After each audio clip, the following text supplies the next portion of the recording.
बिहार विधानसभा में आज 2.61 लाख करोड़ का इस बार का बजट पेश किया गया। वित्त मंत्री विजय चौधरी ने बताया कि बिहार का बजट 2023 का आकार बढ़ा है। इस बजट का आकार 2022-23 में 2,37,651.12 करोड़ था, जो बढ़कर इस वर्ष 2,61,885.4 लाख करोड़ हो गया है। वित्त मंत्री ने कहा कि पिछले साल के मुकाबले बिहार की जीडीपी बढ़ी है। बिहार की जीडीपी 6.75 लाख करोड़ रुपए हुई है। साथ ही बिहार का बजट आकार भी बढ़ा। बजट का आकार 10 साल में करीब 3 गुना बढ़ गया है। वित्त मंत्री विजय चौधरी ने कहा कि बिहार का राजकोषीय घाटा पिछले वर्ष की तुलना में कम हुआ है और राज्य के राजस्व में बढ़ोतरी हुई है। जीएसटी लगाने के बाद कई जगह टैक्स लगाना संभव नहीं हो रहा है और जीएसटी क्षतिपूर्ति कम हो रही है। इस साल विकास दर दोहरे अंक में रहने का अनुमान है। वित्त मंत्री ने कहा कि 21-22 में प्रति व्यक्ति आय 6400 बढ़ा है, लेकिन केंद्र की योजनाओं में केंद्र से पैसा नहीं मिल रहे हैं। ऐसे में हम अपने संसाधन से योजनाओं को पूरा कर रहे हैं। साथ ही कई योजनाओं में केंद्र ने अंशदान घटा दिया है और केंद्र की ओर से समय पर पैसा नहीं मिल रहा है। उन्होंने कहा कि बिहार तेजी से विकास कर रहा है। देश भर में विकास इंडेक्स में बिहार तीसरे नंबर पर है और 2021-22 में आर्थिक विकास के मामले में बिहार देश भर में तीसरे नंबर पर है। पिछले वित्त वर्ष में बिहार के जीडीपी की वृद्धि दर 10.98% रही, जो देश के सभी राज्यों में तीसरी सर्वोच्च वृद्धि दर है। बिहार की महिलाओं के लिए भी इस बजट में बड़ा ऐलान किया गया है। बता दें कि नारी शक्ति योजना के अंतर्गत लोक सेवा आयोग और बिहार लोक सेवा आयोग के प्रारंभिक परीक्षा में उत्तीर्ण होने वाली महिला अभ्यर्थियों को मुख्य व साक्षात्कार की तैयारी के लिए 1,50,000 की राशि दी जाएगी।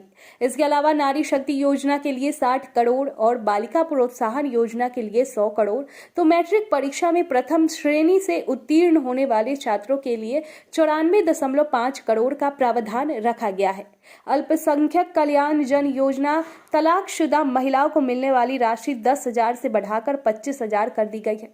वित्त मंत्री ने कहा कि स्वास्थ्य पर भी ध्यान दिया गया है।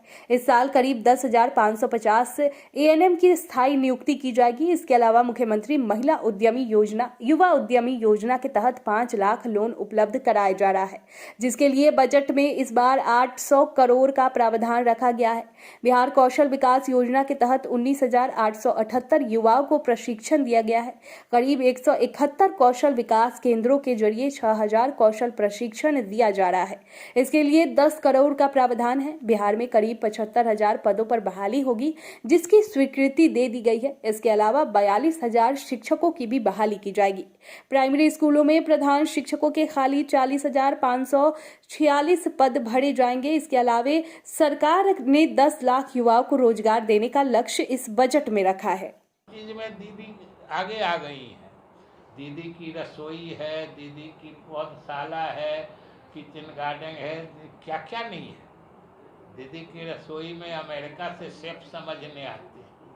तो ये तो जीविका मॉडल है जो पूरा देश फॉलो कर रहा है। आज हमने कहा भी कि भाई बिहार तो ऐसा प्रदेश हो गया है, गरीब प्रदेश है, लेकिन गरीब प्रदेश होते हुए भी जो राष्ट्रीय स्तर पर विकास के मानक हैं और उन मानकों के जो पैमाने हैं, उन सब पर हम राष्ट्रीय औसत से तो ऊंचा या अच्छा प्रदर्शन करते ही हैं, बल्कि कई मामले में हम ऊपर से नंबर 1-2 पे रहते हैं। लेकिन दूसरा सच जब इसके साथ मिलता है तो सबसे विचित्र और अचरज वाली स्थिति पैदा होती है कि हम अपने संसाधन, सीमित संसाधन से, या हमको जहाँ से जो वित्तीय मतलब उपबंध हम व्यवस्था कर पाते हैं, उनके साथ